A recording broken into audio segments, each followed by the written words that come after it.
CTV National News with Sandy Ronaldo. Good evening. We begin tonight with developing news from Hong Kong, where pro-democracy protesters have shut down the city's financial district, defying calls to disperse. This was the scene as dawn broke Monday morning. Thousands of protesters who spent the night in the streets holding their ground. Security forces have surrounded them in a very tense standoff. All day Sunday, the city was rocked by violent clashes. Heavily armed police fired tear gas and pepper spray at tens of thousands of protesters who call their movement Occupy Central with love and peace. CTV's Asia Bureau Chief Janice Mackey-Frayer has more on what's behind some of the worst unrest in the history of Hong Kong. As the crowd in central Hong Kong swelled, riot police moved to suppress it, unleashing tear gas and pepper spray, wielding batons and making arrests. The fumes sent protesters running, fearing rubber bullets, but most came back. Holding umbrellas, wearing goggles, even saran-wrap masks, they shifted from streets to nearby parks to regroup. I want someone who is for the people,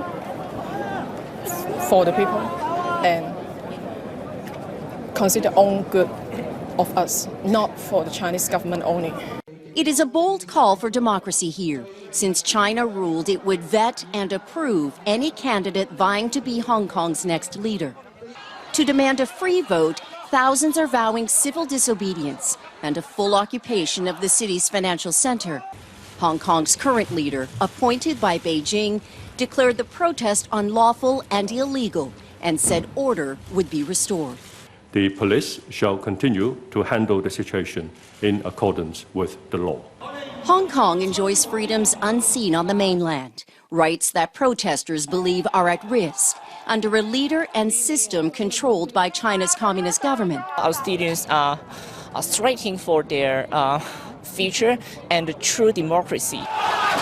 As police use tougher tactics, more people join the protests out of anger at the heavy-handedness. It's unclear how far Beijing will go to stop it. Too little action might encourage protesters. Too much risks losing public support. And so it is a showdown of mutual defiance. Janice Mackey-Frayer, CTV News, Beijing.